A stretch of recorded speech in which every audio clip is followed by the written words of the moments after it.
This is a huge boon to this Team Liquid roster.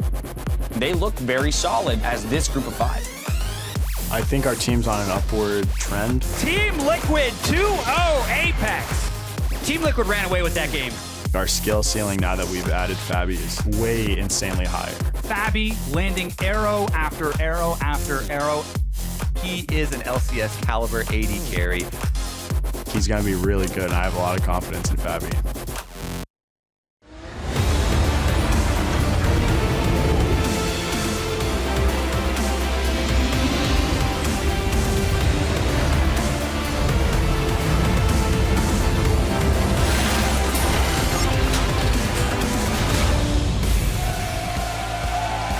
Welcome everyone to week 5 of the North American LCS. Friday night is finally here and fans are bringing the excitement to our studios in Los Angeles, California. Now we're locked in and ready for 2 hot midsummer matchups. Here's a look at Cloud9's jungler Meteos and Coach Reaper on stage getting set up for their upcoming brawl with Liquid. Battling in the jungle with Meteos today is going to be Dardoch, who's been riding a bit of a hot streak over the last couple weeks and looking to continue it here tonight, taking a swing at one of our top teams in the league. Hello everyone, I'm James Dash Patterson, and joining me tonight is Secret Janna main David Freak Turley. That's true. I was a dirty Zyra picker. She got nerfed, so now I'm a Janna one trick again. Now you're back over to whatever's the highest win rate, right? That's all you're looking at? I mean, I just got to start playing Leona now too. By the way, spoiler alert, Leona insane right now. All right, well, you haven't been in the analyst area in quite some time, so I'm very pleased to have you with me here tonight. Yeah. Get a little bit of that freak insight, and we're rocketing towards the halfway point of the split, and this means that this is the last go-around for first looks. By the time this week is over, every NALCS team will have played every possible matchup, Freak. Yeah, and honestly, the standings look very appropriate right now. The teams at the top have beaten all the teams below them, and teams at the bottom have beaten the ones right above them. Very, very consistent. The only upset, really, standings-wise, is CLG beating Liquid that one time, but that was kind of way back when. Liquid looks better now. And honestly, like, the teams at the bottom deserve to be at the bottom. This is not a couple of upsets. This is, CLG, Energy, Echo Fox, P1, all looking pretty miserable right now and hoping to get better. Right, and conversely, all the teams at the top TSM are amazing, Immortals are amazing, yeah, C9's amazing, Envy's quite great as well. But with that, we've had a tremendous number of games this split. We've been blessed with the best of 3s, which means we've seen a lot of action. But with a lot of action comes a lot of surprises and a lot of disappointments. So I want to know from you specifically, what have been your major surprises and disappointments so far this summer split? Sure. Well, I'm going to take surprises as good things. So yes. My pleasant surprises, Team Envy and Apex, 2 of the newest teams here in the LCS. And look, I thought they'd be decent, but being in the playoffs right now, when you consider how good the rest of the teams actually are in North America, super awesome, good for them. Really happy for these guys to be in that top 6 right now, 4th place in Envy's side. Disappointment though, Logic Gaming and Energy Esports. Like honestly, it's a little bit shameful that CLG, our defending champions, changed nothing about the roster. Second MSI, 3 weeks later, smashed every single week in North America, and that's really rough. Energy, kind of for similar reasons, right? Just like they upgraded, you assume 3 out of the 4 players that weren't GBM and are doing worse than last split. Yeah, I mean, running across that roster, you have GBM in the mid lane. So, okay, we'll keep Impact as a better top laner, but down the line, I think all those players were and should be better, and that's not happening. Yeah, well, definitely a little bit of a disappointment, but of course, as every team will be looking to have a better second half to the split, CLG and Energy in particular are 2 of the teams that have a lot of work to do. So let's dive a little deeper into how or what about their game is problematic as of right now. Right, so Logic Gaming, honestly, it feels really weird because they're playing their own kind of unique style. Like, all their players are super low kill participation because they're playing split push the whole time. And they're just only able to beat teams that are worse than them. Like, all the solid teams are actually outplaying them overall. Like, their early game is fine. They're a little bit down, but that's okay. Their laning stats are reasonable. And when they look good, they look great, right? When they're winning, it's easy because they're playing CLG style, but they're getting smashed more often than not in mid-game. Energy are actually just losing early game. Right. They're down 1,000 gold at 15 minutes on average. GBM is the worst laning mid laner in the NALCS this split. He has the worst CSD at 10, lower than Pyrian, lower than Slushi, lower than Huhi. He is number 12. KFO has done better than him in the mid lane. Like, he is the worst laner in North America in the mid lane right now. And this holds true for the rest of the team. A lot of them have very, negative CS things. And yeah, like Energy are getting smashed, and okay, they're doing what they can with those kind of deficits, but it's not pretty either. KFO with this one Vladimir game. KFO. Better mid laner than GBM. You heard it here first. No, just kidding. Anyway, what we did as casters talk quite a bit in the early portions of the split about top laners and how much effect they would have on team success. And it's not as though we haven't seen top laners carrying from time to time. The players, however, in discussions with them, have pointed a lot more towards the mid lane. And as we've seen the meta develop, it appears that the mid lane is more of a focal point towards winning. Right, exactly. An easy stat to use for sort of what teams focus on is you look at pick ban trends. And in professional play, the top 4 most pick ban champions are in order: Ryze, Vladimir, Azir, and then Karma, who's also a part-time mid laner here at this point. Right. These are the most contested champions in professional League of Legends in the summer split of 2016.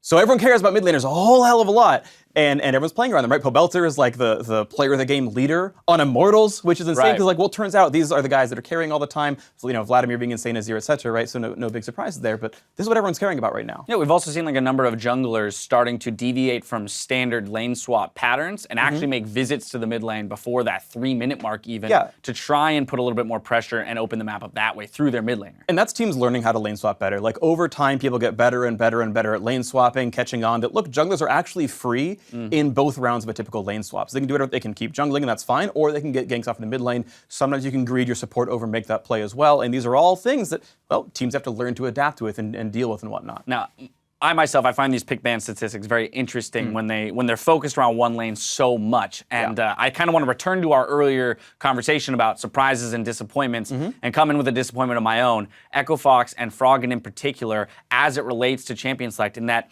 he doesn't seem to play.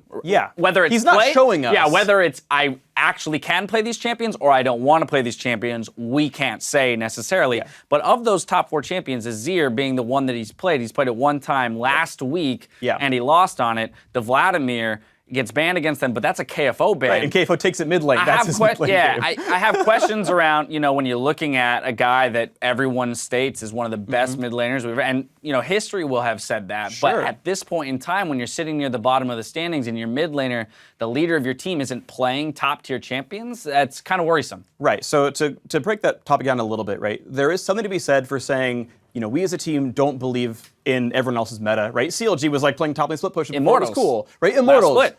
Got first place regular season, dropped 1 game. So like, there's something to be said for not caring about the meta, and I will buy that to a certain extent. But if you're also then banning those champions, it means you do respect them. Right. And you actually do care about other people playing Azir and other people playing Ryze and whatnot. So you can't have your cake and eat it too if you think it's the optimal play style. Froggen as a player, you're right, he's not playing these champions, he's not showing us that he wants to play these champions, which could be either can't or chooses not to. Right. As an individual, he's still laning well. Like, he's top half of the standings as far as his individual one-on-ones go. Some of that's he takes Raptors on cooldown, but like the numbers are at least there that he's like up in gold, up in farm, whatnot. But you're right, Echo Fox as a team, haven't looked any better than last split, whereas the rest of North America did. All right, well, they're playing tonight. We'll see if they made any more changes or if he's added another champion to his pool. Let's get a look at how the league stands coming into our 5th week of competition, though. TSM has sole possession of first place, while Immortals and Cloud9 complete the top 3. Team Envy is in 4th, with Liquid and Apex just behind, and the bottom of the ladder is led by CLG in 7th, followed by Energy, Echo Fox, and Phoenix 1. Time now, though, to preview the LCS action coming your way this weekend. Tonight, Cloud9 and Liquid duke it out in the Battle Theater, followed by our second series between Echo Fox and Team Envy. And on Sunday, make sure to set a reminder for our match of the week. Click over to NALCS 2 Sunday afternoon as 2 of the league's top teams battle for LCS dominance when Immortals faces off against Cloud9. I mean, once again, that is the last time these two teams met, Immortals got the better of Cloud9 2-1, but most would say that that was still a relatively close series. Here they are some weeks down the line, with Cloud9 in particular having improved quite a lot as a team. What are your thoughts on that match? I mean, I just absolutely agree with everything you just said, right? C9 getting better and better and better over time. We're honing in on how they're playing the support role, which is you just swap every single game, basically. Yep. And you help, like, he just spies the game beforehand, brings the new insight. But yeah, I mean, those are 2 top caliber teams. They're also able to dethrone TSM at some point as well. Yeah. But those 3, TSM included, are insanely good teams. I wish I could watch them play forever, right? And we just had a 3-team league we just played over and over again. That would be my ideal. Like, right, I know, seriously. I mean, yeah, our top 3-4 teams are just so exciting to watch, and there's so much competition between them all. As you can see on your screens right now, Loco, Doko, and the rest of Team Liquid getting prepped in their little circle, ready for games. And while we're talking schedules, we want to throw a heads up to you guys. The NALCS is going to be starting 2 hours earlier beginning in week 7. So beginning July 15th, and for the rest of the split, NALCS broadcast will go live on Friday at 3 p.m. Pacific and 6 p.m. Eastern.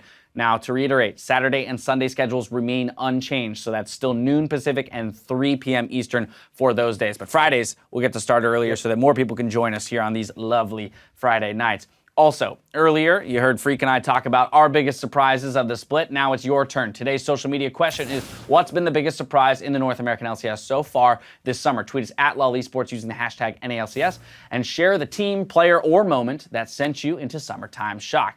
Now, C9 and Liquid are just about ready, as you saw moments ago, so let's head into the Battle Theater to get this series started. Thanks, Dash. What's up, everybody? I'm Julian Pastry Time Card, teaming up for tonight's cast with Joshua Jack Leesman. It's a pleasure as always. Yeah, I can't wait to cast this game with you, Pastry Time, but I also just want to see, because there are a lot of important storylines between these two teams, and it's going to be their 9th match of the season, which will mark the halfway point for these guys. Certainly will, and we're excited to bring you this matchup between Cloud9 and Liquid. Both teams are shaping up, but Cloud9 in particular has shown massive improvements over the first half of the split. They really have, and it's the fact that they're looking improved in their shot calling, of all things. It was so hard for this team to move on from playing with High, but in the offseason, they've managed to make that transition. And Sneaky says everyone is making the shot calls, but a lot of that credit also has to go to Reaper, their coach, to allow them to play more as a team. And I do have to call out Impact in particular as far as week-over-week improvement, because he had been letting Left out to dry and having some very poor performances in weeks 1, 2, and 3.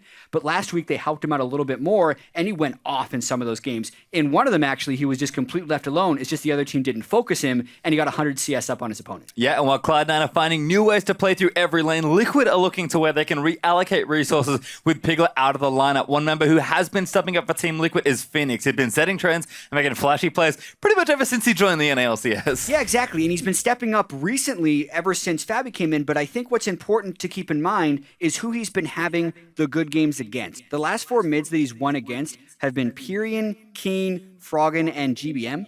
And last week he played against Immortals and did not look nearly as good as he did in those matchups. So now he's up against Jensen, who's another one of those top-tier mid laners.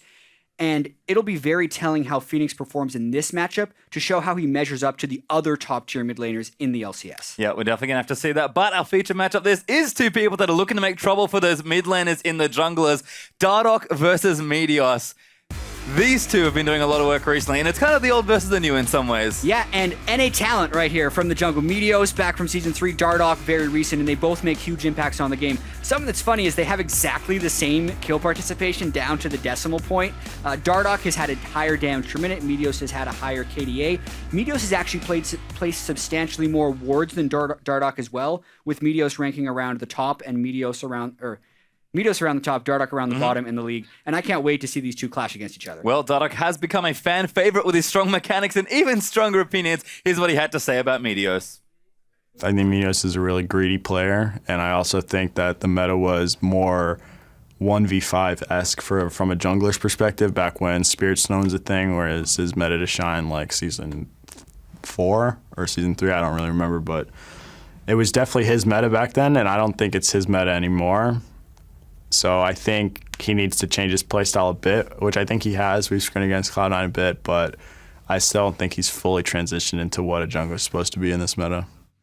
That was surprisingly polite for Dardoch, Yeah. but love the confidence on the kid. Yeah, I love how he always says exactly what he's saying. What I find really interesting is just how perception sometimes doesn't match up against reality. Like, Meteos has changed a lot as a jungle from the jungler he was back in 2013, and I'd actually say Dardoch is very close to emulating what Meteos was back then. Dardoch almost always goes challenging smite, he's looking to fight, and he farms pretty hard, whereas Meteos has been a little bit more of a supportive warding jungler this split, but all of that can change depending on the champions, depending on the game, and it's still an awesome matchup. Well, we're going to find out, but we're going to have a look at each of the starting lineups. First up, it is in fact Cloud9, a team that has been on a tear recently in the LCS. In the top lane, it's Impact. In the jungle, Meteos. In the mid lane, Jensen. Sneaky, their AD carry. Bunny Fufu starting this game for support, and Coach Reaper keeping everyone in line. Yeah, decent chance to go the distance for that team. 5 of their 8 sets have gone all 3 games. On the other side, though, we have Team Liquid, who is going into the top lane with Lorlo. Dardoch, we just heard from in the jungle. Phoenix cannot wait to see how he performs against Gent in this matchup. Fabi's still subbing in for Piglet. Maybe it's becoming a more permanent thing with Matt as support and Loco Doco, of course, the coach. And again, Cloud9 4-0 their last weekend, so looking fairly strong coming into this. Liquid up and down a little bit. Maybe not the success they wanted early in the season, but they'll be looking to topple a giant potentially here. Cloud9 cannot sleep on this team. Yeah, and Liquid started off this split abysmally. They had Dardoch still coming off suspension. They had Moon in the jungle, and when he was in the lineup, they looked really poor from almost every role. But as soon as Dardoch has come back in, they have been reinvigorated a little bit, and then it honestly looked like they seemed to get slightly better team play when Fabi joined the team as the AD carry. So it's actually two teams that are both on upward trajectories. Team Liquid, because of their roster changes coming to fruition,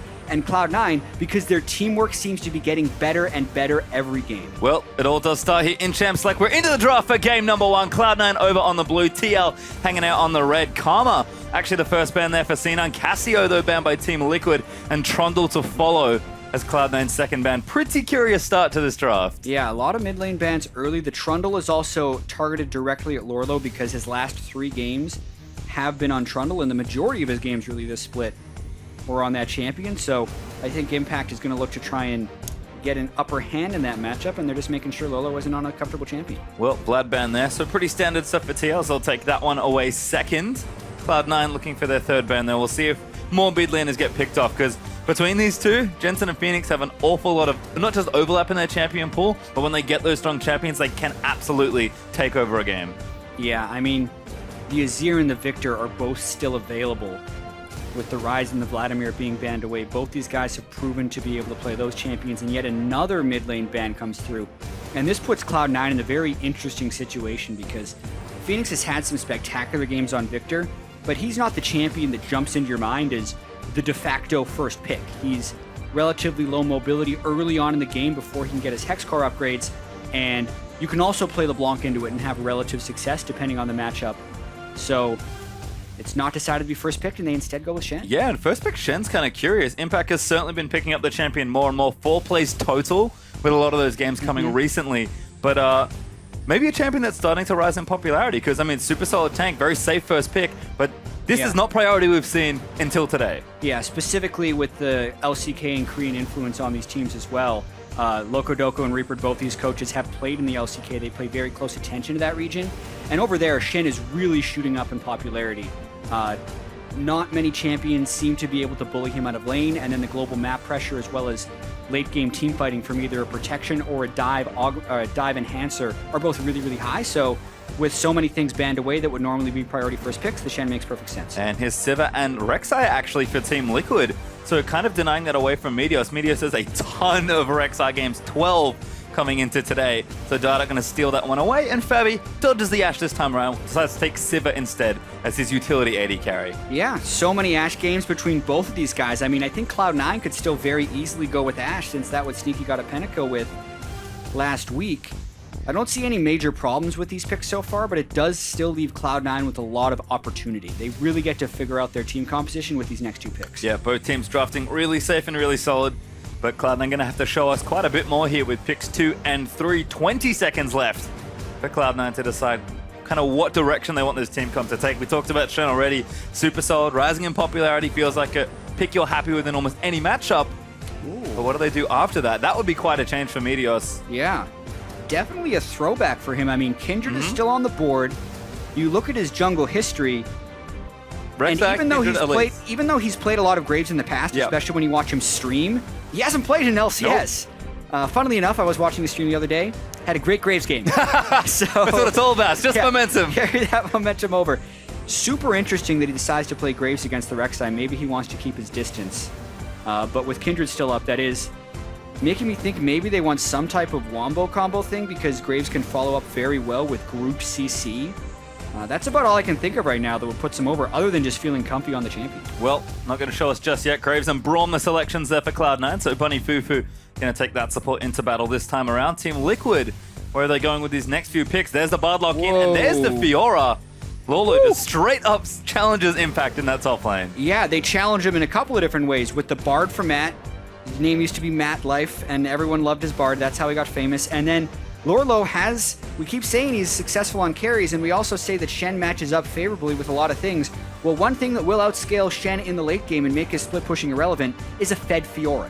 But Lorlo is not who comes to mind when you're thinking of the dude who's going to carry the game on a split pusher. But that's what Team Liquid's going to have to go for if they want to win. Yeah, he's been playing more of the fighters, I guess. Aurelia, Trundle, obviously, which was banned away here by Cloud9. Yeah. The things that can duel and get lane supremacy, but also have an element of tankiness. Whereas Fiora, even if you go with the Titanic build, is She's usually brittle. best suited by being brittle and stacking lifesteal and getting a lot of attack damage. Well, see if Lola can get there, but Cloud9 are going to finish things off here. We talked about the Victor. Definitely a pick that these mid laners share. Strong finish to the draft for Cloud9. Ashe and Victor. Down the border, almost feels like Cloud9 got exactly what they wanted here. I love Cloud9's team composition right here. The only thing that feels a tiny bit out of place is Graves, but when you see it with the rest of the team composition, now they can combo up with an Ashe Arrow, it's more burst that can follow the Ashe Arrow, so that's how the Graves fits in at the very end of it. And then Team Liquid go with an enabler in the mid lane, like, that's a bold composition. That's such high execution on everything for Team Liquid, which will be really hard to work up against Cloud9, who is just going to almost bulldoze right through you with that team composition. So favorably, I actually like C9's team composition more, and I usually like giving credit to both sides, but like I'm really favoring Cloud9 right now. Yep, and unless I'm mistaken, I think this is Phoenix's first Zilean game. We've seen a bit of it, but that is a lot of power in Lolo's hands. Zilean can certainly support some of these carries, but maybe a shift in power here for Team Liquid. We'll see how it works out, but you said it on the other side. Cloud9 looking great on that draft. Yeah, Phoenix has only played it once, and it was against Echo Fox back a couple of weeks ago. They did win with it, but as we were saying, like, Phoenix has performed much better against the lesser teams. He needs to be able to have that big performance against the higher tier teams, and this will be a really exciting game. We talked about how Phoenix and Jensen are really going to go toe-to-toe, and Zilean can technically get some ganks going onto a Victor early, but he's an enabler for the team more than a carry. Well, let's get the series rolling. Send us on a Summoner's Rift with your vote out on Twitter. C9 fans, use the hashtag C9win, and Liquid supporters, tweet that hashtag TLWin. This should be a series. And Game 1 already delivering with the champs like Cloud9. All the tools they need to try and dismantle Liquid. But Liquid are a team that seem to be slowly on the rise. Yeah, that's what that seems to be our forever storyline with Team Liquid. Like, you know what? They haven't been winning, but it feels like they're going to win. And I'm not sure exactly what contributes to that, whether it's how confident they speak in interviews, whether it's how it always seems like they have potential, but even if you just look at the results, it's not like some forced storyline that Team Liquid has been improving. They started abysmally, and then they started doing much better. The problem would be them getting smashed by Immortals at the very end of last week, and whether or not they get smashed by Cloud9 here, because then it becomes a much more normalized storyline of, oh, they're placed exactly where they should be. They lose to the better teams, and they beat the worst teams. And this is where Team Liquid can try and create that storyline of them actually being an improving team that needs to be reckoned with against anyone. Yep, and that's going to be Liquid's thing. If they want to prove that they are indeed a top team in North America, they're going to have to do something that's been very tricky in the NALCS so far, Jat. It's upset. We've had very few upsets so far, and Cloud9, I don't think they want that to change. 4-0 last weekend. They're approaching a streak, we'll call it. We'll see they handle it here as the teams do fan out and lane swap vision is set up, so it could be swapping things up to kick this first game off. Yeah, it's interesting, actually, as far as the lanes they would want to manipulate here, because I feel like Bard is a stronger laning support than Braum, yet Ashe would be stronger than Sivir. So I think it's a lane that you can 2v2 if you really want to. And then Shen versus Fiora would potentially favor the Fiora. So it could actually be Cloud9 who was initiating that. It's hard to tell when they just kind of trade wards because they're expecting someone to go for them and they just decide to get the deep vision. Either way, when you have wards like this, you usually end up getting a swap. Well, based on current positioning, we will get one. Cloud9 going to move their duo lane towards that top half as Jensen eats a bomb to start his lane off here in mid lane. We'll certainly be paying close attention to these two as Matt just has a waddle through the jungle, but doesn't see anything. Does have good vision down, but understandably, Meteos and Impact in the jungle together here, starting on the blue buff. Yeah, I actually favor Cloud9 start a little bit more. Impact didn't even try and go in lane, whereas Lorlo was trying to sneak a few CS while the duo lane would be tanking a camp, and he is getting, let's check, so far no CS, but he was able to stay in range for a little bit of experience. But now he's going to be in danger of actually getting dove because Impact has been very sneaky coming up here. Impact is only level 1, so he can't taunt. Means Lorlo can just kind of back away, but Impact is going to be asserting dominance. Yep, message received. Just walks him away from the turret, and C9 will actually begin pushing. Lolo actually going to TP down, so not too much lost here on the lane swap, but a summoner cooldown burnt may at least be the first early impact here.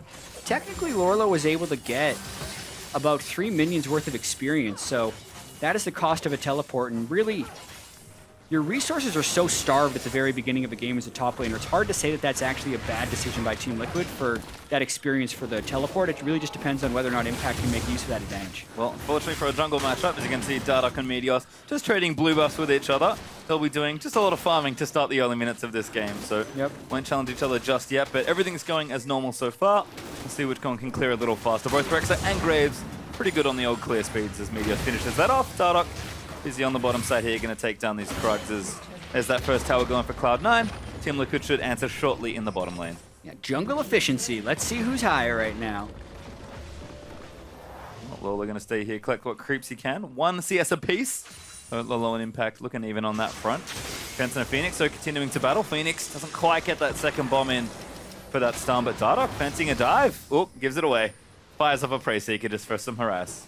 Yeah, Jensen wasn't pushed out in the lane. It's actually in a perfect spot right now for Jensen because he's able to farm without the turret eating a CS, but he's also in no real danger of getting ganked. So Phoenix has the lane in the less ideal place, and you can see the fan vote heavily in favor of C9. Yep, looking good so far, 80%. We'll see if that shifts as the series moves on.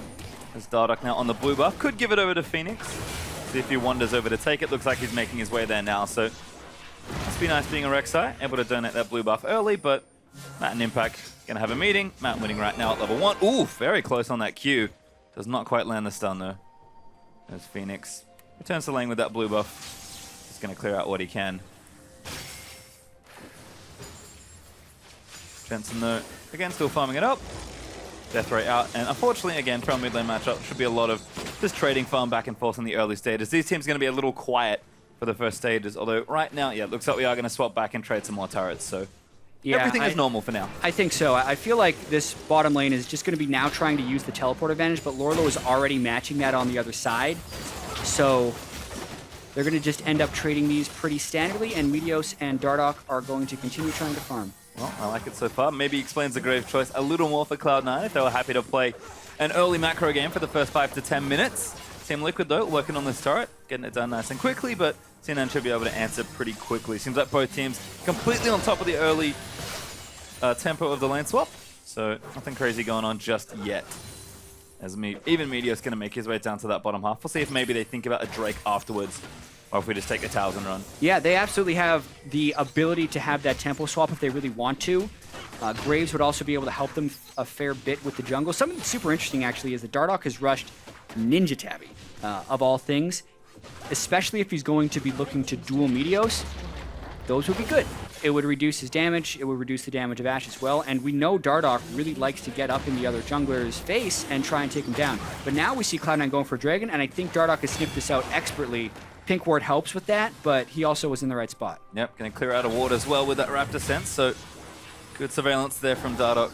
Again, just keeping tabs on this bottom half of the jungle as best he can. Jensen still forced to play back a little more as well. You can see he's just letting the wave hang back as Phoenix shoves it in with bombs every now and then. Again, pokes out, just make sure he knows he's there. Good bomb there from Phoenix as well for some harasses. The Cloud9 Drake attempt did indeed get quashed. And we'll swap things back. Looks like Sneaky and Bunny Fever are actually going back top lane right now, as this is cute. Yeah, I mean, this is a core thing that continues to hurt Impact. Ooh, very nice taunt. Might get away. Spirit's Refuge down. Forced to use the flash, though. Successful gank, I'll say, for TL. Yeah, he has to be very cute with the way he escapes, and this is a persistent problem for Impact and the rest of Cloud9. It's that when they're done their lane swapping, he's usually staying out a little bit too long, and Jensen just used his ultimate to potentially wave clear before going back to base. I feel like he could have cleared the way pretty easily with a laser, but technically he's wanting to hit the right gold breakpoints before going back to base. Well, he has gone back. Pair of boots and 1 upgrade plus an amp tome, plus a pink ward, so kind of has everything he wants here in the early stages as Impact still stranded here in the bottom side with no flash. Could actually be a dive target now. Dardoch is farming up a storm right now. In fact, Meteos and him are going to meet. Level 6 for Meteos. Dardoch going to get forced out here. Yeah, and Dardoch spent a little bit too much time pathing. Meteos already gone with the Tracker's Knife. Obviously, Dardoch's going to be a lot faster, but Meteos having the Lettal advantage will help him out a little bit. And interesting here how there's a solo push in the top lane from Sneaky, while it's actually Bunny supporting Impact down on the bottom side. So that's going to be a lot of farm and experience in particular for Sneaky for hitting level 6. Yeah, I like it. Early team up for Lola as he comes up to clear this wave out, but Sneaky should be clear of any danger. Almost level 6, he's very close. I think he cleans out a camp that he's now on top of the enemy Krugs. He should be able to hit it, but maybe they'll make a play with the arrow. Kind of an interesting experience distribution for Cloud9 early on, as it really is the little things that add up. In the macro game, Lola, unfortunately, going to rain on his parade. He's actually really dangerous for Sneaky. He's going to try and take the big Krug here. Lorlo, with the correct amount of burst, is able to take both of these things down. So Lorlo keeping up in farm very well, too. Like, this early lane swap doesn't necessarily favor anyone yet. No one's been super starved. No one's been super farm heavy. It's nice that Phoenix is actually kind of winning this matchup slightly against Jensen, but it is just that. It's very slight. Yep. Really a little farm advantage is all it is, but it's a farm lane, so that's certainly where you want the power to be early on. Dardoch busy clearing out red buff. He's been power farming actually versus Meteos, ahead by actually 7 or 8 CS now. It's pretty substantial, although Meteos going to start catching up as he clears his own red buff down. We did see that Meteos has an XP advantage, but again, these early lane swaps, junglers just want to farm up. Exactly, and if you check the gold, Meteos is actually a little bit ahead, so Dardoch has taken more minions, but that could just be, you know, raptor camps or something that give a lot of minions but not as much gold. It's really just a... You hate to call it these, but it's a farm off right now. The gold distribution, there's actually a 400 gold lead for Lorlo over Impact, which would be the most important thing for Team Liquid, because in order for this composition to work for Team Liquid, Lorlo has to be able to crush Impact in the swap, and they need to be able to hold out as long, very long, while dodging initiations from Ash Arrows. Like, that is pretty much their plan in this game, and if it gets super late, it may even favor TL if Lorlo was ahead, because by that point, Matt could have a Mikhails, and people could have QSSs, and the Ash Arrows wouldn't be reliable initiations. Well, so, a passive early game is totally fine for TL. Yep, and they'll actually look to take this Mountain Drake down. I like this play from TL, kind of asserting dominance, knowing Sneaky was in that top side of the map. C9 a little late this early rotation. Team Liquid looked to secure this uncontested. But you can see pings onto the Rift Herald, so C9 going to try and make a trade, but the first Drake does indeed go to Team Liquid. Yeah, and it's very important that Cloud9 can get something back for that, and especially if Impact can get the Rift Herald, this buys them till at least 30 minutes before Lorlo can be a huge influence on the game, and it makes it as well... What was that?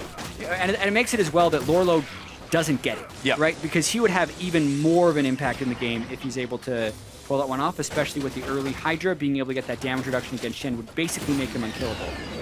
But I think that's a totally fine trade this early for Cloud9. Yep, and Cloud9 actually continuing to leave the dual lane on the top half of the map for now. Sneaky now level 6, Funny Foofy not quite there yet as Phoenix and Meteos. No meeting, just Meteos going to take away a camp. Jensen there to support him though, so not too much danger. And again, just a lot of early movement here by these teams. Lola, though, building up a nice farm advantage in the bottom lane. Will push the lane because of the Tiamat. Impact now going to move down and catch that wave as it comes forward. But Lolo trying to deny what he can here as that cannon falls with Impact not around to take it. It's a sad day. Ooh, nice bomb by Phoenix. And I do have to point out how these junglers have been so predictive of where each other have been. Like, when the Drake was being taken versus when the Rift Herald was being taken, both junglers then went for the Raptors. Sneaky Meteos. There it is, the arrow. Oh, Phoenix, good flash. Woo! I could see that one a mile away, but Phoenix, great reflexes to get out from under that. And it's so key that he was able to flash in the proper direction, because a lot of guys can see an arrow and just flash away from it, but so often your reflexes are to just flash backwards from incoming danger, and that's the last thing you want to do against an Ash Arrow because it'll still hit you. So the fact that he flashed down a little bit and still managed to speed away for the escape makes it very impressive. Well, no first blood just yet. And Phoenix, you can see every time a bomb lands onto Jensen does huge damage with the early Rod of Ages built up. Victor, though, 2 upgrades now on the Hex core, so Jensen not feeling particularly miffed about the situation. And Cloud9 continuing to play inverted standard lanes for a little while longer. Darby and Matt going to clear this out. But it's a little dangerous as Jensen goes back in onto Phoenix. Good poke there, but Zillion going to speed away under his turret. Yeah, and really, this is still okay for Team Liquid. Lorlo is getting more farm in these swaps than Impact is. And it's very important, as we said, that Lorlo has a significant farm advantage later in the game. The worry for Team Liquid, though, is how that 4-man squad would do elsewhere. And this looks like a dive attempt by Dardoch. Big dive, good flash there, but the ulti out from Shen. Jensen going to try and get out of it, but the Bard ulti hits the tower. He dodges out of the way, and Impact taunts back in just to make sure his team is safe, and Jensen survives. Jensen is one of the best players I've seen at those micro jukes, where you have a very small movement direction one side, like if you're dodging an Elise Cocoon, and you need to stay away from those things. Like, he managed to dodge out of the Bard ultimate while also just going just far enough where he could still make the escape. Just very impressive movement, but very nice double bomb by Phoenix. Yeah, great binding there by Matt's going to set that all up. Bunny Fufu and Meteor's chunked out there as Team Liquid may look to continue this siege. As it is, though, well, abort mission for now. And Sneaky continuing to get a lot of free farm. He talked about Lawler versus Impact being positive in CS there for the top lane. Is Sneaky a little bit ahead of Fabi here, been gifted a lot of early side lane farm here in the lane swap. Exactly, and that's going to be pretty critical. Ashe, when she gets to 3 major items, can start dealing unreal damage.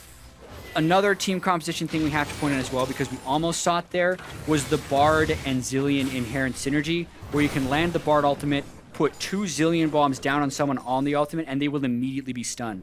And actually, the only thing that can prevent you from getting CC'd there is you're able to buffer a click on a Thresh Lantern while you're in the Bard ultimate, but no Thresh in this game. So that initiation, Cloud9 needs to be incredibly fearful of. And we've seen that from TSM, I believe. Whipped that one out and had some pretty spectacular results with it. Team Liquid will see if they can replicate that success. As again, all quiet for the first 14 minutes. Some attempts now as Team Liquid look to jockey for position. Lolo and Impact having a battle though, and Impact winning a bit for now. He's got the wave on his side, and that Glimpse of the Void's also helping out. Lolo still kind of needs to farm up here on the Fiora. Yeah, and you can see Cloud9 is starting to shift their vision priority towards the bottom lane. They'd actually littered Team Liquid's red buff with wards after taking the Rift Herald, and we're hoping that the payoff for that was going to be a kill on a Phoenix in the mid lane. But Phoenix was able to flash away from the arrow. Now, Cloud9 sends their numbers down this side. Meteos has a Tracker's Knife. They use their trinkets aggressively in the side of Cloud9's jungle and also try and get the sweepers off. So they are prepping a minute and a half in advance for a dragon fight. Yep, really smart stuff here as Meteos actually does get the ward, collapses the tunnel, takes the Grump away. Just a healthy amount of counter jungling and pressure exerted on this right-hand side of the map. Liquid, though, answering kind, clear the ward that Meteos just put down with his Tracker's Knife. But Scuttlecraft Vision should go over to Cloud9 here. And could have our first major battle at around the 15-minute mark as that Drake's starting to spawn. Exactly, and I think it slightly favors Cloud9 right now with triple Hex Core upgrade, a completed Sunfire Cape. Yes, there is a Cinder Hulk on Dardoch, but just more completed items at the moment. Also, Matt's gone mobility boots on Bard, which would technically be looking to make roaming plays, but hasn't gotten the roaming plays quite yet. So for Cloud9, they're hoping for a slower setup where they can get an Ash Arrow. Team Liquid is looking to get a kill before the Drake can happen, since they don't actually have as good ward setup. They're going for Jensen. He's got an awfully big target on his forehead, but Sneaky actually there. Oh, Matt's in trouble. Maybe get some damage down. One auto, there's the arrow. Hits Dardoch in the face as Matt flashes out. Team Liquid will survive for now, but nary a cooldown used for Cloud9. Really clever, actually, by both teams right there. The way they were zoning Matt out and how Matt knew the Ash Arrow was going to be going for it. And Dardoch actually kind of intentionally seemed to get hit by that Ash Arrow because he knew he was tanky enough and he had enough teammates by him that if he gets hit by that, it's no real threat. But because they used flashes, Cloud9 can get even more control over the vision here. Impact still has Shen ultimate. Lorlo did finish Ravenous Hydra, but is still level 8. And this could actually be an uncontested Drake. Let's see, though, if Team Liquid thinks otherwise. Blue buff stolen by Jensen, so we'll have that for the battle as well. Team Liquid somewhat positioned around the area, but Cloud9 should have a league with Shen in the top lane with the ulti. Matt now tagged again. Drake goes over to Cloud9. A buddy Fufu falls it in. All the he way wants in. to try and CC Matt, but now I think he has to bail. Does take some damage, but he'll get back to safety with his teammates. Yeah, he needs a little help from his friends if he's going to take that magical journey, but the help is not there. Oh, Meteos also steals a Gromp. That's a huge swing for Cloud9. Just the Drake into the jungle invade. Really good stuff there from Cloud9. As we'll see where the teams look to next. Next Drake will be Cloud. So have that in about 6 minutes time. As Jensen continues to shove the waves out there with that blue buff he rightfully stole out from Team Liquid. Crab down there as Impact gets a bit more vision on the left-hand side of the map. And Lolo actually getting creative. Gonna 1v1 the blue buff and now Impact. Yeah, he's definitely going to have to run here. Sunfire Cape plus Glimpse of the Void. Causing problems. Ooh, gets a flash. Yeah, I mean, Lorlo didn't have his lunge cooldown up to be able to get over that in time, and he was fearful of Impact getting the collapse on him, and, you know, gets punished for the invade, and that kind of goes to show you the power of Rift Herald, as well as how much longer Fiora needs to take to become relevant. Yep, gonna need some of that time. Just the Ravenous Hydra now. Really wants to build up to 2 or 3 items. Lolo goes back. Now as the components for a fade, so starting to get there, but certainly a little ways to go. Mid lane turrets, though, should be staying quite healthy throughout a lot of this game, given that we've got plenty of wave clear between the Victor and the Zillion, as Jensen, blue buffs for days, goes ahead and takes his own blue buff now that Lolo tried to take away from him. But we'll see these teams probably just play pivot around the mid lane for a little while longer, as this is an awfully open map for an early stage in the game. And what, almost 18 minutes in, Gold is close to dead even, and there's still no first blood. And one Drake for both teams. Mountain Drake actually fairly effective late game in close matchups because it allows you that rotational advantage when you're trying to burst down a turret or a Baron very quickly. But Infernal Drake, for Cloud9, if they want to just kind of bulldoze over, having that extra attack damage and ability power, will, I would think, be more valuable than it would be for Team Liquid. Ooh, hello, Dardok. Yeah. Gets out. Just gonna zip out of there. And yeah, you spoke about the mid lane being the area of contention, and I completely agree. It really depends on the type of vision control these teams can get down, because both teams have actually tried fairly invested ganks towards the mid lane with 2 or 3 or 4, and in Team Liquid's case, they actually sent 5 people there at one point and were unable to kill Jensen. So it's vision control, and I think the first team to kill the mid laner gets the mid lane turret and potentially a couple thousand gold in advantage. Ooh, Impact barely misses that taunt, but you can see the glimpse of the void damage. Shen looking just fine in the current situation there for top laners. C9, though, continuing to translate up towards that top half. Sneaky apparently owns this lane now, going to continue getting that farm. Does have SM3, but in fact, both AD carries to finish up their first major item, but we really are sort of waiting for either a breakpoint, maybe like that midsection that you mentioned, or a big team fight to erupt, and that'll probably have to happen around objectives. So far, both teams, I love the way they're playing, and the lack of first blood in this game isn't like teams being not wanting to do anything. It's both teams being very good at both offense and defense. Yeah, they're kind of guessing where the other team is going to make their opportunities, and they're making some decent mechanical outplays when they're caught in a dangerous situation. Not to mention, we're not seeing overcommittals. Like, all of those things lead to having very few kills.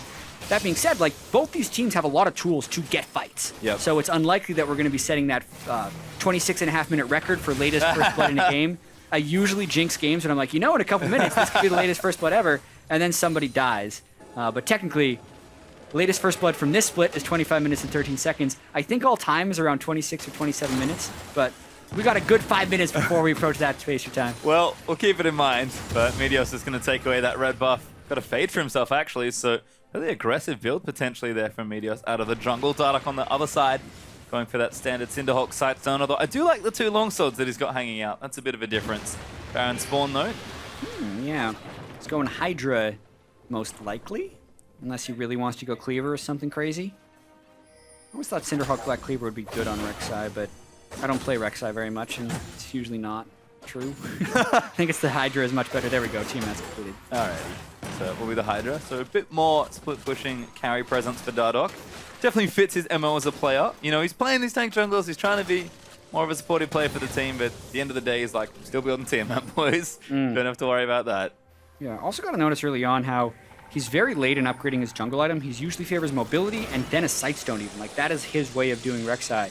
Very effective for getting map coverage early, which is one of Rek'Sai's larger strengths, and then he'll build into the tankiness when he expects to be coming into team fights.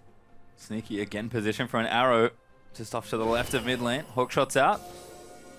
That Hawkshot's going to see a pink ward as well. Like, that is one of the best hidden powers of the Hawkshot, is it actually lets you see enemy pink wards.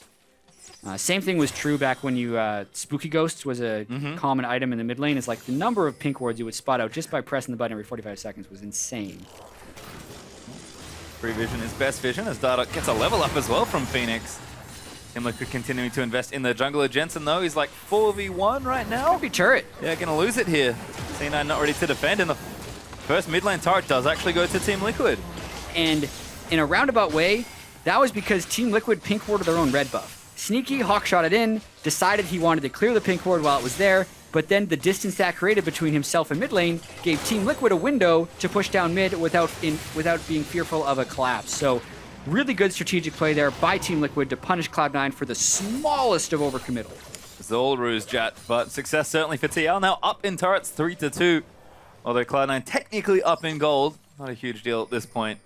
And again, it really is the macro level wins we'll have to take so far. Team Liquid likely happy with how that's gone out, but Cloud9, if they can answer soon, or maybe to start the fight we've been looking for around this next Cloud Drake, which is spawning right now, could have an opening really begun here from either team.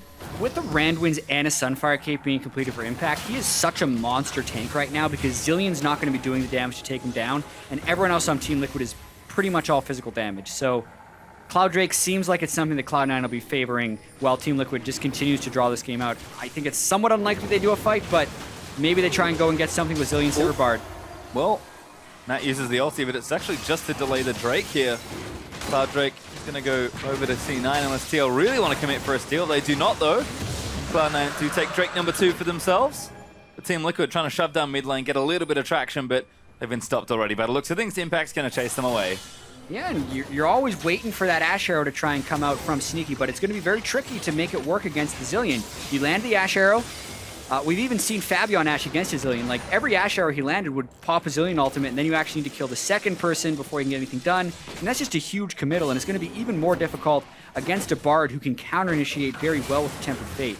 So I think that's another one of those reasons we're 23.5 minutes in with still no first blood. Yeah, we've got some pretty great long-range, non-committal CC to start fights off between Ash and Bard on either side. So teams definitely playing carefully around those out fog of war positions, but so far, no first blood still. We're getting there, Jet. And it's also the combination of both these teams being able to block it decently well. Like, if Team Liquid decide to go for one, Impact could potentially block it with a Shen ultimate, and then Ash Arrow and Braum ult and Victor Gravity Field are all very difficult things to engage through. Of course, we haven't actually seen that many attempts at that either, because most of the time these teams have just been trying to match each other with wards, and they're very responsive to the other team's moves, which isn't leaving these high percentage windows to make plays happen. Yeah, it feels like both teams have cleaned up a lot here, actually. Looking real crisp here for the first 24 minutes of the game. Trying to play around the map as best they can. Lolo starting to get strong. Black Cleaver now finished, so he's kind of on the way, being that big, scary Fiora, but maybe take one more item to really kick things off. In fact, everyone's almost got 2 items at this point, so Drake's starting to really pick up here as he moves through the mid-game. It's really cute because both of these teams have reason to believe that they can just win by scaling. Cloud9 can scale much better in standard team fights. Ash, Victor, Graves, Shen can just become monsters, but then Team Liquid have Fiora, and they think if they have confidence that they can create 1v4 situations where they don't get initiated on because they can get QSS or Mikhail's, and Fiora can eventually just start killing Impact, they're okay with this game going to 40 minutes as well. So it's very rare that you have both teams that have separate late-game win conditions that they're confident in being able to achieve. Well, big binding there for Matt, but no initiation there for Liquid. Targeting this up, could be Lolo it. starting to lose a 1v1. Impact look to go back in. The ground challenge issue, but Impact gets the taunt, and there's your first blood. Impact, well, there's your mid-game win condition. Impact, we said the Randos and Sunfire are going to make him a monster, and that's the second time Lorlo has gotten close to dying, and first time he actually died, by invading an enemy buff. Like, if he just stays in lane and continues to shove that out, he'd be fine, but he pushed his limits a little bit too far, and Impact makes him pay. Despite the early lead in CS for Lolo due to the lane swap, 20 CS now up for Impact, and the first and only kill in the game now under his belt as well. Cloud9 can now really start to abuse the global power of Shen here. Trying to play a bit of a 1-4 as Impact's going to get the push. Data Jensen, though, down and Sneaky goes down to Phoenix. Now Data moving back in as Matt tags 2 with the Bard ulti. Impact, though, charges his way in, and the damage from Jensen's pretty big. Cloud9 maybe looking to go back in, but the ulti goes wide for Bunny Fufu. I'll have to see that again to see exactly how Sneaky died. Was it a little bit of a Zerver leg, I think? Like, maybe. Yeah, something looked a little funny right there, but we'll get the replay to clean it up. Phoenix definitely gets something up because C9 was definitely looking to make an aggressive play right there. Sneaky dies before even getting his Ash Arrow off. Then a bunch of damage is traded back by Jensen, but that buys Team Liquid some more time because when Lorla was down with Shen alive is the opportunity for Cloud9 to push it in. Watching this one more time. Oh my god. That wasn't lag at all. That was just him blowing up because Phoenix landed the double bomb on a minion and the radius was enough to catch Sneaky, which completely surprised him. That's some mastery of Zillion as a champion right there. Beautiful play by Phoenix. That did an absurd amount of damage. Phoenix just blows poor Sneaky to pieces, and Team Liquid pick up the kill for themselves. So we talked about the game being even. Goldie now up in Team Liquid's favor, but it's what, 400-500 up for them. Turret's almost even, although TL hold the advantage there. CNN up in Drake's, I suppose, if we want to split the difference in objectives, but now with a killer piece and Mountain Drake spawning in a minute 50. This game balanced very precariously, and it feels like at some point, it just has to bust wide open.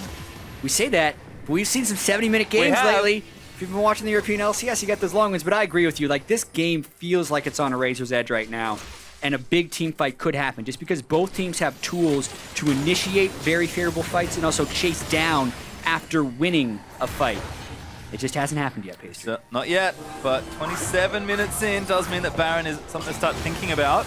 So maybe TL look for a trade here. Mountain Drake for Baron is probably a trade they're happy with. Yeah, especially because they already have the Mountain Drake so they can take down Baron more quickly. But their team in particular doesn't necessarily kill Baron super fast. Sivir's single target damage is lower amongst other AD carries. Zilean has the double bomb burst, but poor sustained DPS.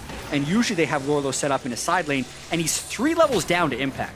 That is the worst part of Team Liquid that makes you feel like they're losing this game, is you're wondering if he will ever be able to outscale impact. He will, but it's going to take a really long time. Yeah, and it might take a little too long here. His impact only getting stronger. Added that Spectre's Cal into the mix, so looking for a presumed Spirit Visage, but still exerting dominance with that Glimpse of the Void. Will wear off soon-ish. I think it's got about 5 minutes left on it or so. Yeah, it's got even less, I think. I believe they got that around 10 minutes, so he's only got about 2 minutes left of that buff. Lorlo will be very happy when that happens. Could even things right back up. And Meteos does get caught in a stun, but relatively tanky on the Grave. Despite all the damage he's been built, actually did go Black Cleaver second. It was Titanic Hydra for Dardoch, so you win the prize on that round, Jack. Dardoch is going to take that Raptor away. Funny Fufu trying to get some counter vision back. But again, TL, they do have an open point here in mid. They're able to force down a little further, but that's not the best place to stand, Fabi, and he realizes this. Yeah. Backs away. Rest of the team goes up to help him, and the vision is actually switched over to TL. They could potentially burst the Drake very quickly, but C9 is smart in threatening this Baron. And they're really just pushing and pulling. Once again, I'm a little surprised these teams aren't taking more shots, as far as Sneaky just trying to get Ash Arrows off, or Team Liquid trying to do a Bard Ultimate Zilean Bomb combo. But like I say, this happens when both teams are confident in their late game ability. Cloud9 decide not to go for that Drake. It will actually go to Team Liquid. They'll get Mountain Drake number 2 for themselves. Cloud9 prioritize Vision over the Baron instead. Sneaky not going to quite line up an arrow. Fabi's not the best target with Spell Shield up. And we've already talked about Zilean. Unless you can kill him in one fell swoop. Real bad news to Ash Arrow into. Yeah, you got to be able to burst him down. Interesting that Matt has also gone with the Aegis, just because they need that item, and Dardoch's gone with a slightly more aggressive build. So they're actually delaying their QSS and their Mikhails by going this direction, which does mean the Cloud9 will technically have more opportunity to try and make plays. Well, still a bit of a sore point here in mid lane for them, because they're trying to break through this mid lane turret, and it's just a little too healthy for them. Impact, you can see that buff very quickly wearing out, and Lorlo playing smart this time, doesn't want to get killed again. Just going to stay back and farm up the wave when it's safe to do so. And unfortunately, Cloud9, despite Impact's early strength, just weren't really able to find a way to break a side lane with Shen. Doesn't push all that fast. Yeah, the double bomb just destroyed Sneaky as soon as Impact had found his edge, and now Lorlo only 1 level down. And I also think it's important to point out that with double Mountain Drake, if Lorlo ever does solo kill Impact, Cloud9 needs to collapse immediately, because Fiora will be taking turrets so much more quickly with double Mountain Drake, 20% pre-mitigation extra damage to objectives, and not to mention, if Cloud9 is then forced away from an objective because they need to send 2 people for Lorlo, it makes it easier for Team Liquid to punish. So Mountain Drake, very good for Team Liquid with this team composition. Well, again, it's really just one big moment maybe to break it all open, and Elder Dragon will actually be spawning as our next one, so 4 dragons isn't too bad, 2 apiece there for either team, but Baron's a big objective. Elder Dragon will be up in a number of minutes, and all of a sudden, that one big moment we've sort of been building this game up to as the teams scale up, kind of build up their tools and build up their weapons. At some point, something bends. I don't know how long it's going to take, but these two teams have been playing a very delicate game, and I've been impressed to see them really play the map well and play the individual moments well as well. Yeah. And they're going to kind of make this game come down to single decision points. Like, I have seen enough Fiora that I know if they space the map properly, Impact is just going to die to Lorlo. And that point is coming pretty quickly with Bloodthirster and then maybe even a defensive item. Like, when the Bloodthirster is completed, Lorlo won't die to Impact. He'll be able to lifesteal enough through his ultimate and through just base lifesteal that Cloud9 is going to be forced into making a move. Cloud9 hasn't been able to make a move before that. That point is not here yet, obviously.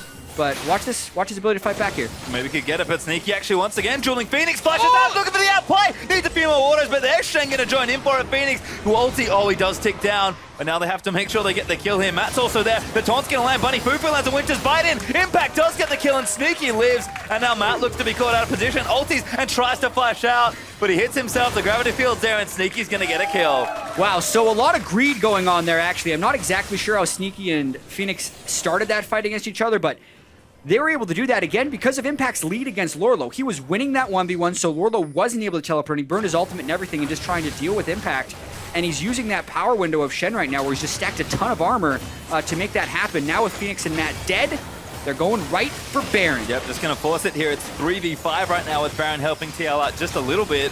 But Team Liquid are blind here in this pit. This Baron's awfully low. How will they zone Dardoch out, or is Dardoch even going to go for a steal? The execute from the Graves isn't spectacular, so Dardoch would have a steal chance if he goes. They wait, they're patient for it, and now just going to try and kill Dardoch, but it's actually not enough. Getting low, but Meteos does get it. Dardoch falls as well in collateral.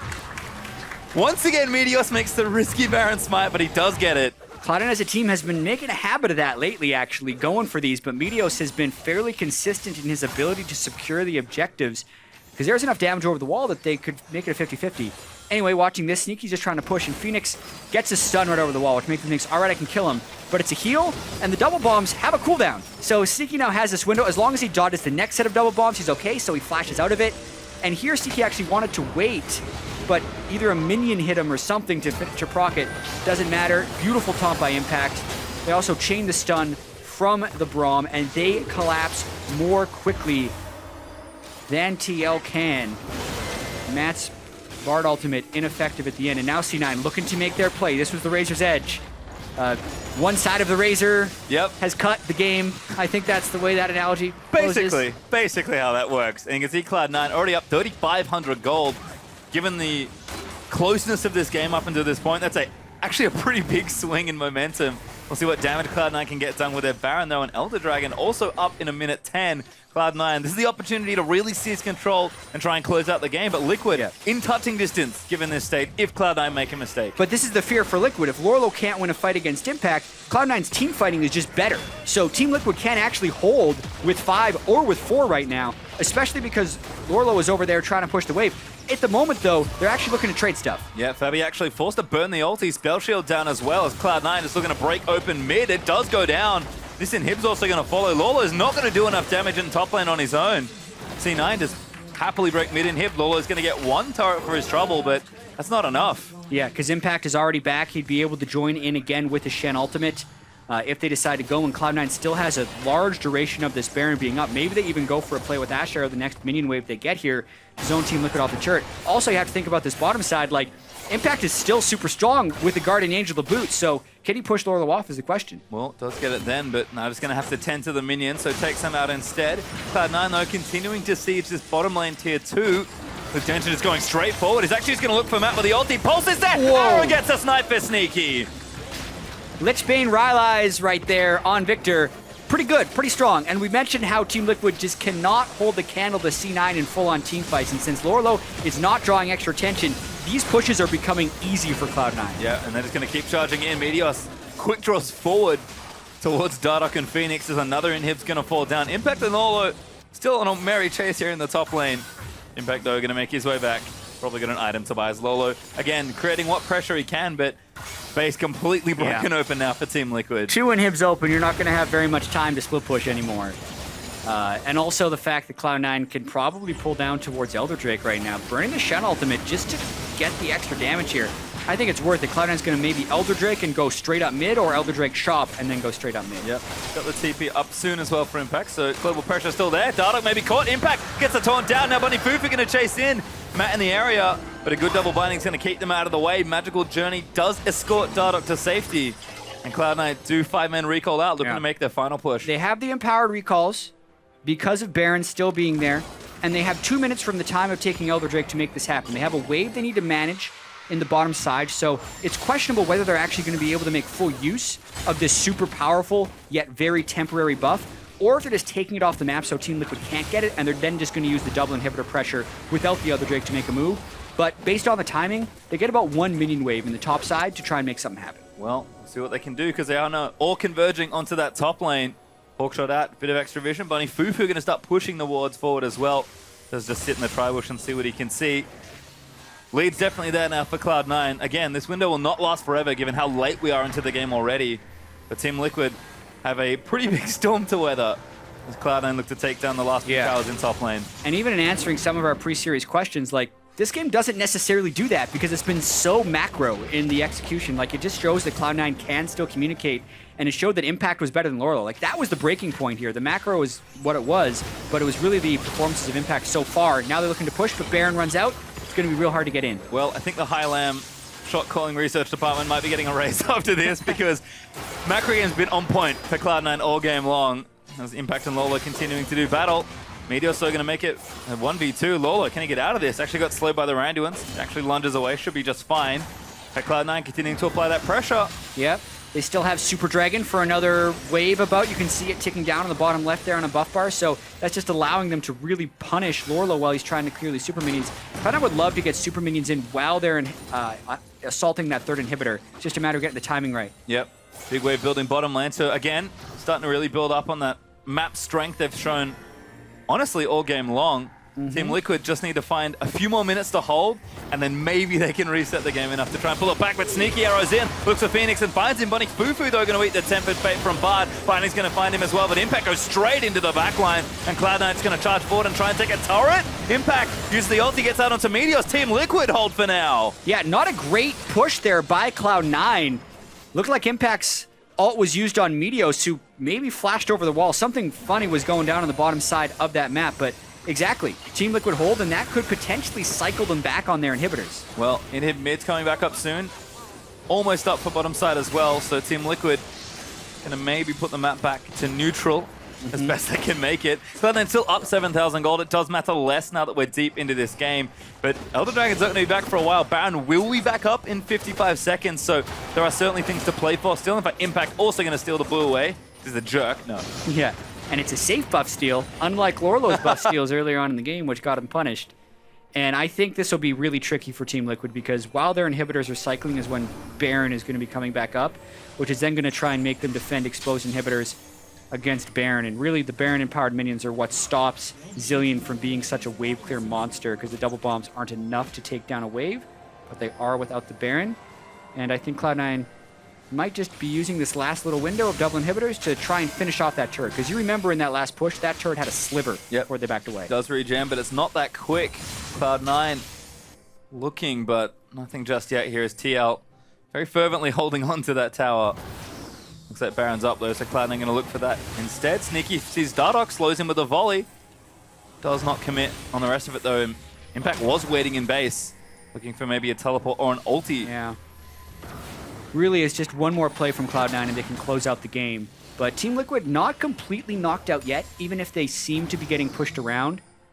4 full items now onto Lorlo, even though it's a max build for Impact. It's going to be still relatively competitive in the split pushing. It's really about, like, if Sneaky gets caught out of position, Team Liquid could still pull something back. Happened once. Jensen, though, is a monster in this game. Yes. Like, the damage he's building up is enough to, as we saw, just kind of straight up kill someone.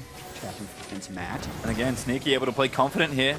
Dodges out of the way of that Boomerang Blade. C9 just baiting Team Liquid, honestly, to come fight them in the Baron pit. In fact, I believe they're Jensen doing and it. Impact They're actually doing it right now. Hey! Yeah. They're zoning them out. Lorlo is not applying much pressure in the bottom side because he was dealing with super minions for a while. They get to see it with his trinket, but they need to be able to walk through Sneaky, who's just pegging them with volleys. It's a commit. TL teleport in. Bard ulti there, but C9 just peel back and reset. Yeah, and now they've gotten Lorlo's teleport, and the split push pressure is gone for now. Really smart play, actually, from Cloud9. The wackiest of two-man Barons that Shen and Victor actually did a huge amount of work onto that buff. Yeah, I mean, it's not bad.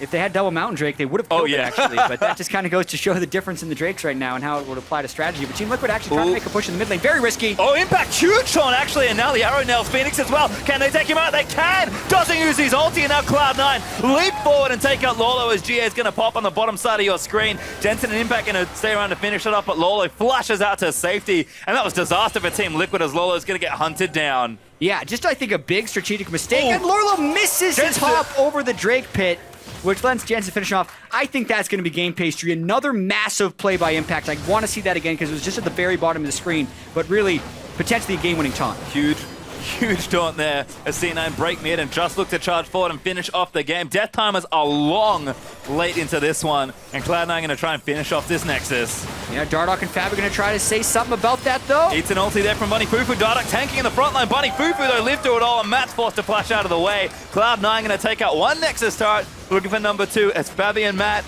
looking for a miracle hold. That's the trickiest thing against Sivir, though, is one ricochet and the wave is potentially gone, and Cloud9 doesn't currently have a Baron buff, so they're still going to have to wait. They cycle the inhibitors down once again, but Team Liquid's going to come back alive, and C9's going to have to take another Baron and then end this game later. Well, a little bit more patience required for Cloud9 as they could not deliver the killing blow. Baron, though, should be all but theirs at this stage of the game. Dardoch still dead for 25 seconds. That should be more than enough time for C9 to kill this. Yeah, because Lorlo doesn't have teleport, he can't fully collapse down here, but Phoenix, Matt, and Fabi will be here, and because of how low C9 is, Team Liquid's going to go. They got sneaky. Fabi looking in again, but doesn't follow up with a binding. C9 just going to hold off on this. Can TL steal this without a smite? Matt, they're going to get chunked out. Jensen's going to wipe him off the rip. Baron goes over to Cloud9, and now Phoenix getting chased down as damage is there. Yep, someone got revived, but Fabi dies again. Yeah. I was like, who's that? Oh, it's Fabi. Dying in the back line after Chrono Shift. TL again down 2 members after the Baron Oh my goodness, yeah.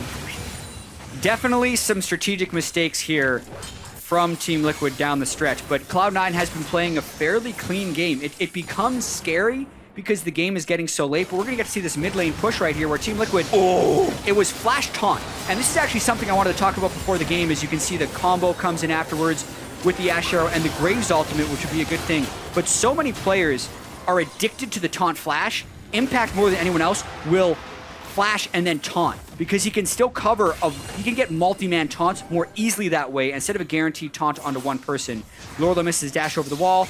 Meanwhile, on the main stream, right here, they're going for the win. 5 versus 4, Fabi's still dead. Yep, C9 going to look to take this down. TL, very difficult defense, and it will not happen this time around. Cloud9 going to take the Nexus and game number 1. And when you look at the scoreboard after this game, it's going to look like an incredibly dominant victory for Cloud9. And in a lot of ways, it was. And the fact that they didn't make strategic mistakes, and the fact that nobody died, and the fact that Team Liquid was never really in a position to win. But it was also a very long game for these guys. And Team Liquid was hoping that Lorlo was going to be able to carry in the late game, but that just never came to fruition. Lorlo made a couple of mistakes down the stretch in going for buffs and allowing Impact to get too far ahead of him, and Impact just made too many game-altering decisions that allowed Cloud9 to win that game. And it really just was a game of 2 halves. You look at the first 25 minutes, it looks like, hey, team's very even, but Cloud9 took over in the back end of that game. Yeah. And we talked about it. The shot calling, definitely still there. That was essentially an even game played very clean by both sides, and Cloud9 just said, you know what?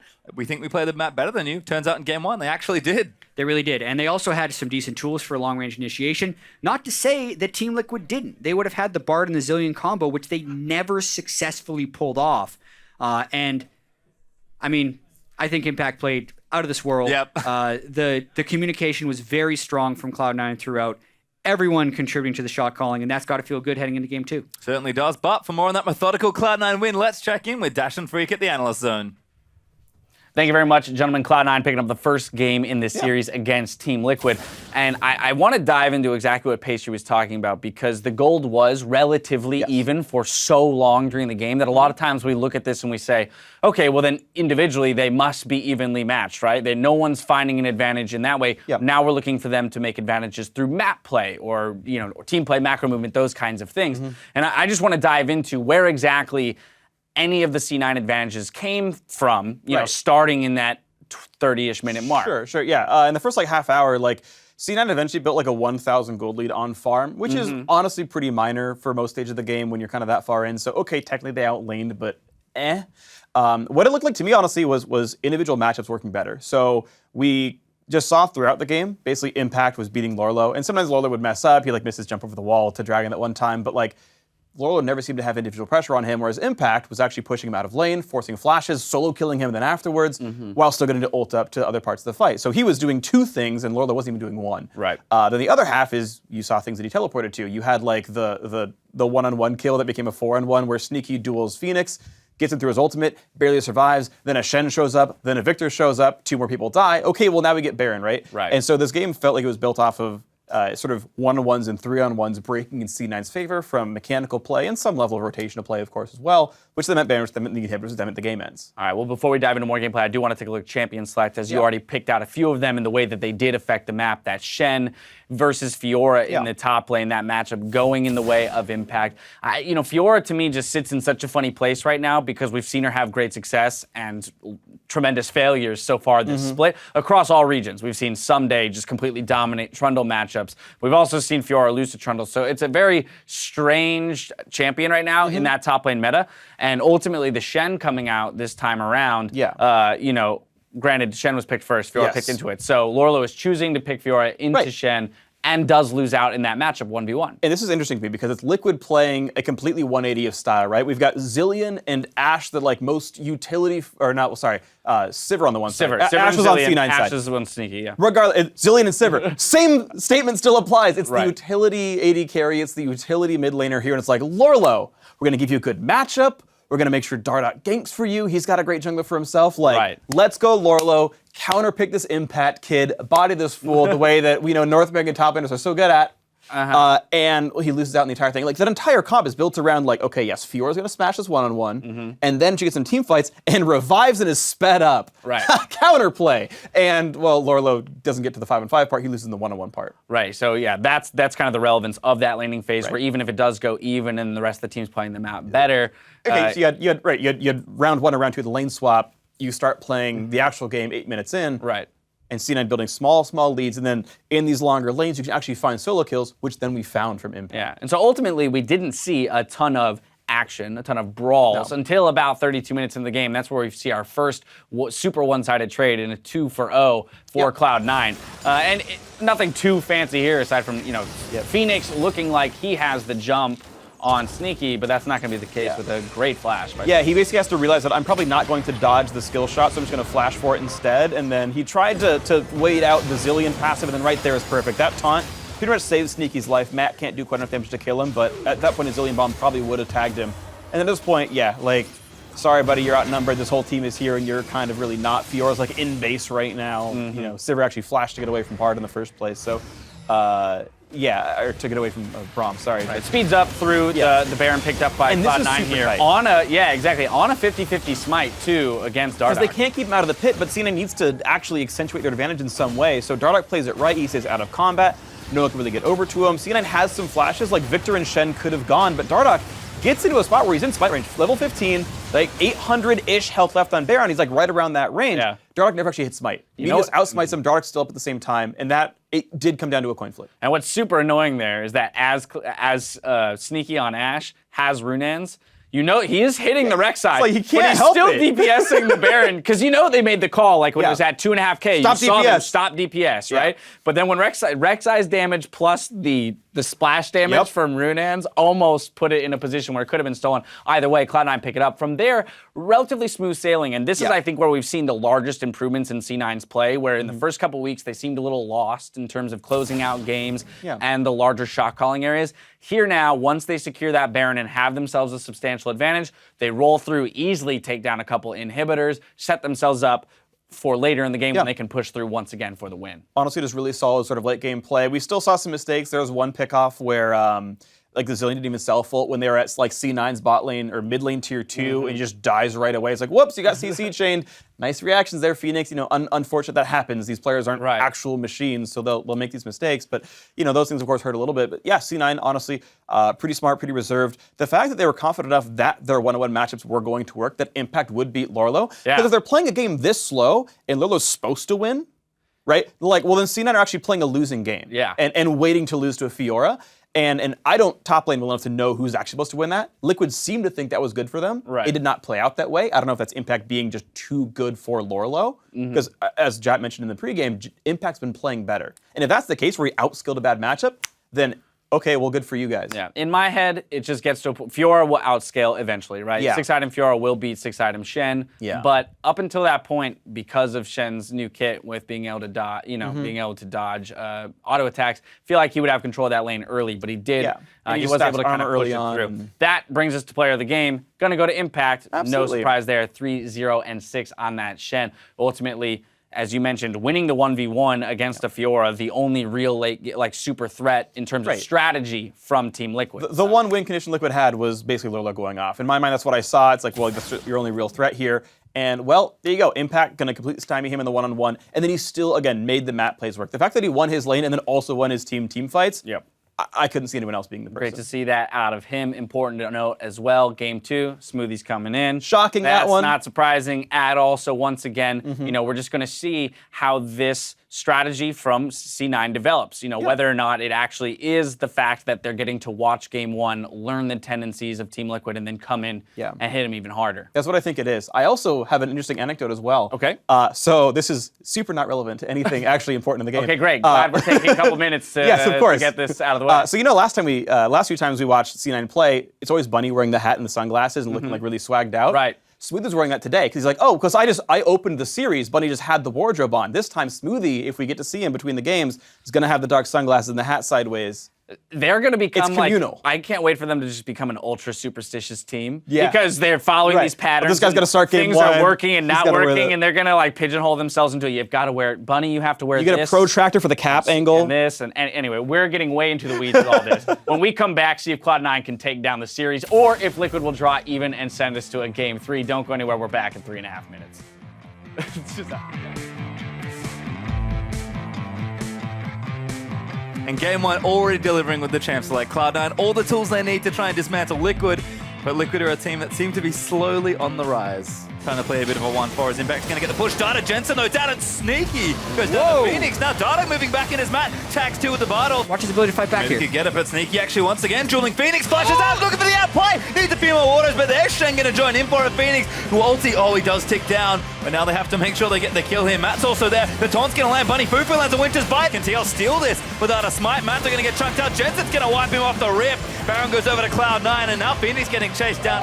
Cloud9 going to take the Nexus and game number 1.